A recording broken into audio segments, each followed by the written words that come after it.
Fala, meus amigos, enquanto eu sigo aqui aturando essa gentinha nojenta, vomitando bosta na minha vida, me atrapalhando a encontrar os meus amigos aqui, né? Enfim, cometendo crime no sistema do meu aparelho já há muitos anos, vou fazendo aquilo que eles não destruíram ainda, que são os vídeos do YouTube aqui, tá? E aí, aproveitando então que eu tô aqui, né, com tempo, ou perdendo tempo, talvez seja isso, né? E tento aproveitar para fazer o que eles não destruíram ainda, porque é só isso que essa gente nojenta sabe fazer, destruir as coisas, né? E nesse segundo vídeo aqui, então, desse final de semana, eu vou falar sobre dois casos que têm conexão aqui, que são interessantes para poder entender mais um pouco do que a gente tem discutido várias vezes aqui nos vídeos do canal, tá? Que é justamente esse caráter radicalmente submisso e enfim, pobre de postura da direita brasileira, tá? Então, tem a ver com o Carlos Jordi, tá? Que é um deputado aí da direita, que é inclusive o líder da oposição, né? E com essa notícia que saiu ontem sobre a tal ABIN paralela, né, do Bolsonaro, um negócio assim inacreditável, e vocês vão ver que tem um fato ali, então, nesse inteirinho aí dessa questão da ABIN paralela, que demonstra mais uma vez aqui tudo que eu tenho dito sobre o neomazombismo da direita brasileira e tudo mais, tá? Então, enfim, eu acabei esquecendo aqui até de pegar o meu livro ali para poder mostrar, mas enfim, segue aí, tá a dica, quem quiser o meu livro aí, tá o zap tá na descrição do vídeo, tá? E a gente aí conversa a respeito, se vocês conseguirem furar aqui os crimes desses animais que seguem atrapalhando a minha vida privada aqui, tá? Bom, pessoal, e aí sim, antes ainda de começar a reflexão aqui, vale dizer também que essa questão envolvendo o tal Carlos Jordi e a ABIN paralela do Bolsonaro permitem a gente pensar, inclusive, numa questão ligada ao Big Brother do George Orwell, né, que a gente discutiu aqui no vídeo que a gente falou sobre o Guy Debord, tá? Vale muito a pena pensar isso aí também, tá? E também uma frasezinha do Tropa de Elite, tá? Que eu acho interessante de fazer uma sutil modificação aqui, um sutil deslocamento dessa frase, também vai pensar essa questão toda aí. Beleza? Então vamos lá, pessoal.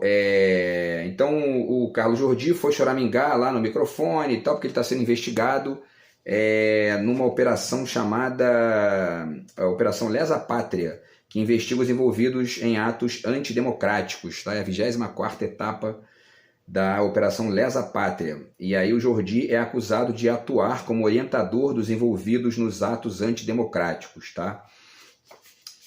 E aí ele foi choramingar. Eu vou deixar o link para vocês aí, é um videozinho dele lá, que tem, né, 1 minuto e pouco ali, tá? Um trecho da fala dele, ele diz o seguinte: eu não tenho medo de justiça, eu tenho medo de justiçamento. Essa frase na boca de um bolsominion, na boca da direita brasileira, salvo exceções, é muito curioso, né? Muito curiosa essa frase, porque justiçamento é uma palavra que remete, por exemplo, a linchamento, e remete àquela frasezinha, né, que o Bolsonaro tornou aí muito famosa: bandido bom é bandido morto, né? Isso é justiçamento. Bandido bom é bandido morto é uma frase que representa essa ideia tosca, violenta, pobre, medíocre de parte da direita brasileira, que defende tortura, que defende torturador, que gosta de fazer tortura. Também estou sentindo aqui na pele gentinha desse nível, e que defende ditadura militar, que defende, né, um projeto político baseado só na polícia, que gosta de que policial não ande com câmera, que é o caso aí desse cara de Choquito lá de São Paulo, que já está ali, entendeu? Tentando ali de todas as formas tirar a câmera dos policiais. Aí os caras cometem mais crime, matam mais gente e não fica registrado, né? Essa é a direita brasileira. Então, assim, justiçamento é isso, Carlos Jordi, né? Isso é que é justiçamento. Mas, enfim, então ele diz: eu não tenho medo de justiça, eu tenho medo de justiçamento. É o que ele justifica, né? E não é medo por mim, é medo por todo mundo aqui. É medo pelo que está acontecendo no Brasil. Não dá mais para viver nesse caos, nesse tensionamento institucional que está sendo provocado. Tensionamento institucional, Bolsonaro passou, o líder lá dele, né, passou 4 anos aí fazendo tensionamento institucional no Brasil todo dia, vomitando provocações e ameaças ao STF, defendendo torturador, fazendo homenagem à ditadura militar, vomitando ali provocações né, de forma violenta contra a esquerda, inclusive sugerindo, né, fraude nas urnas eletrônicas para poder sustentar golpe. E mais, tem mais coisa aqui que ele fez que vamos chegar agora na reflexão aqui no vídeo de hoje, tá? Mas enfim, tá? Então, tensionamento institucional, Carlos Jordi, se você não gosta disso, tem que sair desse grupinho dos bolsonaristas aí, da direita brasileira, tem que sair desse grupo, tá? Então ele continua, esses inquéritos têm que acabar, inquéritos institucionais, aí ele começa a fazer comentários técnicos aqui, quem quiser assistir o vídeo lá eu deixo aqui, vou pro final só para chegar no ponto-chave aqui. Aí ele continua, né, fala que isso ele inclusive cita, diz que essas medidas estão indo contra a Constituição, como se essa gente respeitasse a Constituição, né? Bolsonaro passou aí 4 anos, enfim, vomitando, inclusive é uma lei que proíbe que se faça apologia da ditadura militar, etc e tal, e ele estava lá, passou os 4 anos defendendo. Essa gente está nem aí para a Constituição, né? E, inclusive armou golpe, tem minuta de golpe aí, quer dizer, né? Assim, é uma gente inacreditavelmente asquerosa, canalha, medíocre, né? E sem projeto. E ele finaliza. Eles dizem que podem instaurar inquéritos caso haja ameaça, crime contra ministros dentro do prédio do STF. E esses inquéritos estão se tornando ad eterno e pega todo mundo. Nós estamos percebendo que tudo isso que foi acontecendo agora é uma pesca probatória para que possa pegar alguma coisa no meu celular, já que não encontraram nada. Um diálogo totalmente frágil. Para justificar uma busca e apreensão na casa de um deputado, e não é um deputado qualquer, é o líder da oposição. Somente em ditaduras o líder da oposição é perseguido. Ditadura, né, o líder dele adora a ditadura, defendeu ditadura, né, defendeu torturador, tentou dar um golpe. Então, quer dizer, né, não fica bem na boca do Carlos Jordi esse reclame aqui, né? Agora, isso aí é um ponto. Agora, não é que ele não tenha uma certa razão, aí é que entra um ponto, tá? Eu não conheço ali o conteúdo da coisa, não sei o que motivou essas investigações né, na casa dele lá, mas eu acho que isso realmente tem que ser feito com muita cautela, porque, enfim, né, é a casa da pessoa, é a privacidade da pessoa, e aí realmente é um negócio que eles podem passar do limite, porque eu sei que eu estou aturando isso aí já tem muito tempo. Tá? E a vida privada é muito sagrada, né? A Constituição, inclusive, protege isso, porque se você passa do limite ali, você está arriscado a você destruir a vida de uma pessoa. Tá? Então, assim, nesse ponto eu concordo com ele, e olha que, né, ele é politicamente completamente oposto a mim, mas nesse caso aqui eu acho que ele tem até uma certa razão de reclamar, por quê? Porque não há realmente uma acusação tão violenta contra ele, tão grave contra ele, quer dizer, não tem nenhum indício mais evidente, a não ser que tenha, eu não conheça, porque eu também não li tudo a respeito disso, né? Mas enfim, de qualquer maneira, apesar de isso poder, né, enfim, configurar um certo excesso aí, na medida que está sendo feito com alguém que ficou defendendo aí ditadura e defendendo essa bosta 4 anos, a gente acaba até olhando e fala, bom, né? E aí? Né? E aí a gente vai chegar aqui na questão da ABIN paralela, que é justamente o que mostra que o discurso do Carlos Jordi não se sustenta quando a gente olha para a prática, né? Ou seja, melhor, né? Para o contexto, né? do que ele apoiou nos últimos anos. Tá? Então é o seguinte, tá? Ele diz, aliás, a notícia que eu vou deixar para vocês aqui no link, que tem a ver com essa coisa da ABIN paralela, é o seguinte, ó, a ABIN paralela espionou 30 mil pessoas durante o governo Bolsonaro. 30 mil pessoas. E aí a notícia vai falando, eu vou destacar só um pedaço aqui da notícia, que eu acho que tem um ponto aqui muito importante para, mais uma vez, é apenas mais uma prova do que eu tenho dito aqui já desde o início do canal, né? E fui desenvolvendo um pouquinho mais enfim, né, no decorrer aqui das reflexões, das leituras e na medida do impossível, do absurdo que eu estou aturando aqui, fui desenhando algumas coisas aqui que eu acho importante trocar com quem se interessar, e enquanto eu não consigo me livrar dessa situação absurda aqui, vou aproveitando só o YouTube para discutir isso aí, tá?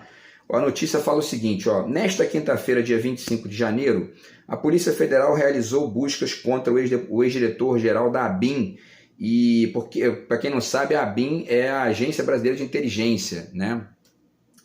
E trabalha com espionagem, com inteligência militar, inteligência ali de espionagem, enfim. E aí nós vamos falar também de um aspecto aqui, tem 2 aspectos importantes aqui dessa questão que demonstram o neomazombismo da direita brasileira, assim, né? A subserviência ideológica intelectual, tá? a passividade, né, o caráter ali mesmo, né, de aquela coisa que o Fernando Henrique defendia lá na tal tese dele, lá no subdesenvolvimento como a única coisa, como a essência. Isso é o que a direita acredita, né? Enfim, então aí a Polícia Federal realizou buscas contra o ex-diretor-geral da ABIN e atual deputado federal Alexandre Ramagem, do PL, tá? E também contra outros suspeitos de envolvimento e espionagem ilegal. Aí vamos lá, hein? Olha isso aqui. De acordo com as investigações, era utilizado um software israelense chamado First Mill, e por esse motivo, os dados adquiridos através do monitoramento de cidadãos brasileiros eram armazenados fora do país, fora do Brasil. Tá? Ainda segundo Andrei Passos, os alvos eram pessoas de posição contrária de Bolsonaro, entre eles juízes, políticos, mas também professores, jornalistas e sindicalistas. Quer dizer, olha o nível disso. Eles estavam investigando pessoas aqui no Brasil de maneira ilegal, fazendo espionagem de adversários políticos, aí vocês vão ver, só para finalizar aqui, né? Entre as autoridades ilegalmente monitoradas por um software espião da ABIN, estariam os ministros do STF, Gilmar Mendes e Alexandre de Moraes, o ex-presidente da Câmara dos Deputados, Rodrigo Maia, e o ex-governador do Ceará, Camilo Santana, hoje ministro da Educação do governo do presidente Lula. Então, assim, esse aspecto aqui de que o material colhido por esse monitoramento ilegal do governo Bolsonaro, ou seja, né, mais do que um tensionamento institucional, como diz aí o Carlos Jordi, está incomodadinho com isso agora, né? Na verdade, um crime, isso aí, ele está cometendo um crime todo dia ali, né? Isso tem dois pontos aqui muito curiosos e muito reveladores do que é a direita brasileira, tá? O primeiro é que eles armazenaram essas informações fora do Brasil. Isso demonstra, mais uma vez, para quem ainda não entendeu, o que é a direita brasileira. A direita brasileira é um câncer dentro do país. Né? É uma gente que eles entendem o inimigo. Aí entra a frase do Tropa de Elite, que eu queria fazer aqui o deslocamento com vocês para poder apresentar essa crítica ali. No segundo Tropa de Elite, né, o slogan do filme é esse, ó, o inimigo agora é outro. Né? Ou seja, não se trata mais, né, dos traficantes e milicianos, se trata, na verdade, dos políticos que estão ali, na verdade, ganhando com isso. Né?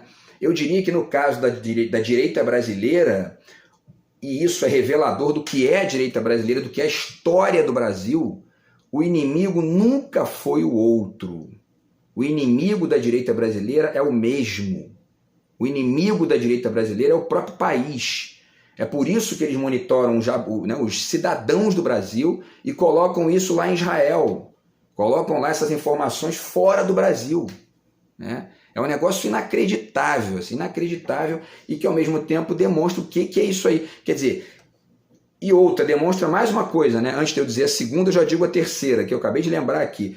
Que tipo de patriota é o Bolsonaro, que investiga cidadãos brasileiros e armazena esse material de investigação de compatriotas dele em Israel, um país estrangeiro? Só sendo muito estúpido ou muito canalha, como é o caso dessa gentalha com mais dinheiro aí, que ganha com isso, para acreditar que o Bolsonaro é patriota, que essa direita é patriótica. Isso é um comportamento assim de molequezinho, sabe, capachinho, né, de gringo. Né? Então, assim, isso aqui é um negócio inacreditável. Bom, esse é um ponto, já falei o segundo. E tem um terceiro, né, que também tem a ver aí com essa questão, que é um pouco também, mais ou menos dentro dessa questão aí, né? E aí tem a ver também com essa coisa do Big Brother, né? Porque isso aqui é o verdadeiro Big Brother. Big Brother é isso aí, não tem nada a ver com esse programa, não tem nada a ver com essa ideia de fofoca. Isso aqui é o Big Brother, sabe? Enfim, quando a gente pensa, essa aqui é a segunda, né? A segunda ponderação que denota nitidamente aí esse caráter subserviente, medíocre, de neomazombo mesmo da direita brasileira.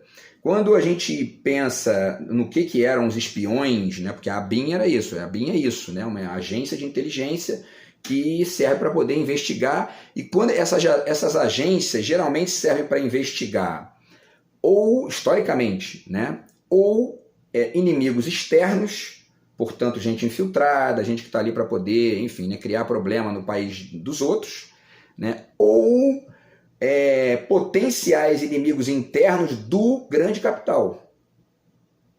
Ou seja, não são inimigos potenciais do país, são inimigos potenciais dos ricos, né? Essa é a grande questão. E aí quando a gente pensa, por exemplo, né, nas agências de inteligência dos Estados Unidos, que é o FBI, a CIA, da União Soviética, que era a KGB, da Inglaterra, né, que era Scotland Yard, inclusive aparece bastante na Agatha Christie, vários romances aparece ali o inspetor Japp, né, da Scotland Yard, que é um personagem sensacional da Agatha Christie, a Sûreté Nationale da França e outras, né, que eu fui lembrando aqui. Essas agências de inteligência, elas tinham esse desenho, né? Ou seja, estão aqui para poder espionar o país estrangeiro, para poder... Tudo isso é muito bizarro, né? Uma lógica muito sinistra que a gente está o tempo todo aí tendo que, enfim, discutir, rediscutir, mas o fato é que, historicamente, é isso, né? Essas agências sempre serviram para poder monitorar determinados riscos externos, né, derivados de espiões que vêm de outros países, para roubar ali informações, para gerar causa ali dentro, etc, até terrorismo e tal. No caso do Brasil, olha só, quando a direita brasileira governa, é uma espécie, né, de FBI do avesso, né? Eles investigam os próprios compatriotas deles, né? E aí imagina um 007, por exemplo, bolsonarista, né? Como é que ia ser, né? Ia ser assim, um poodlezinho, né? Investigando os próprios compatriotas e, enfim, né? Entregando isso para os gringos. Quer dizer, é um negócio assim, essa é a direita brasileira, é mais um exemplo de centenas que a gente tem aqui listado e discutido e refletido, tá? Enfim, pessoal, então isso, e aí ao mesmo tempo isso reflete, né?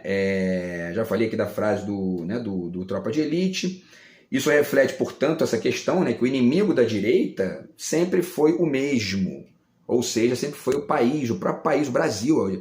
A direita, o inimigo da direita é o próprio Brasil, é o próprio país. Eles não são patriotas nem aqui, nem na China.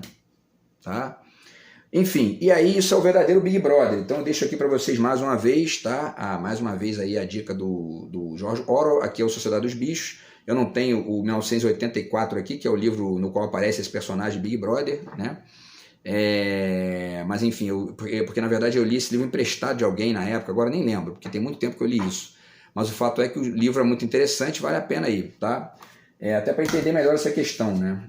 Esse livro aqui também do George Orwell, que eu não li ainda, A Literatura, os Escritores e o Leviatã, tá? O Foucault...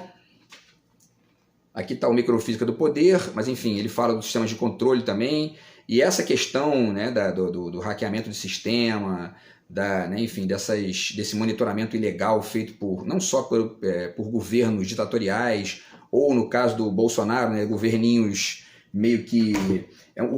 A direita é uma espécie de...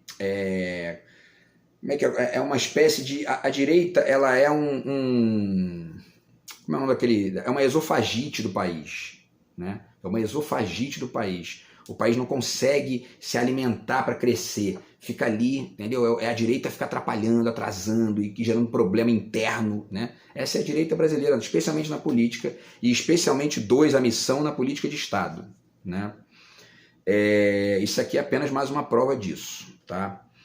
E aí, bom, enfim, então esse livro do Foucault reflete isso, né? E aí uma das questões mais importantes ligadas a isso tem a ver com o Julian Assange, né? Que está lá nos Estados Unidos, está lá esperando aí, né? Enfim, para ver se vai ser processado ou não, se vai ganhar prisão perpétua. Por quê? Porque divulgou informações do poder.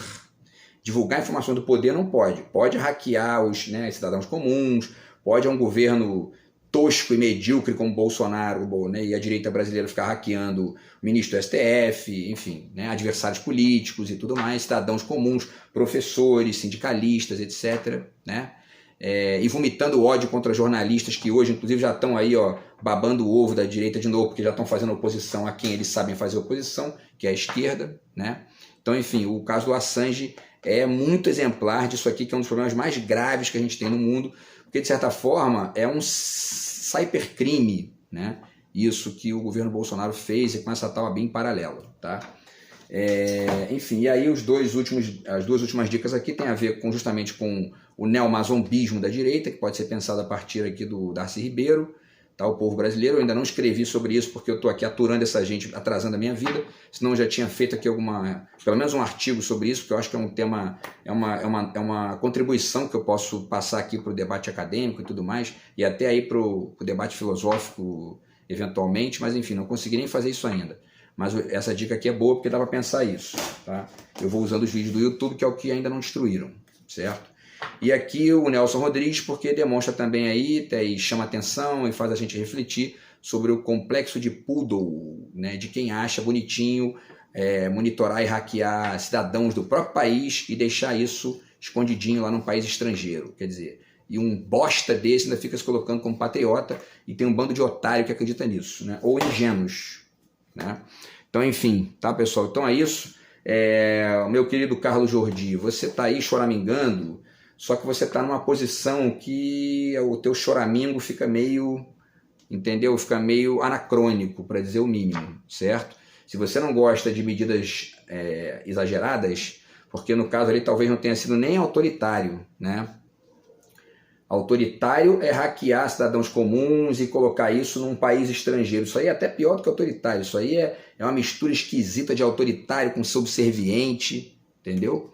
Mas enfim, né? Se você não gosta disso, sai de perto dos bolsonaristas e muda de lado. Beleza? Senão não adianta ficar choramingando aí, porque vocês plantaram isso, tá?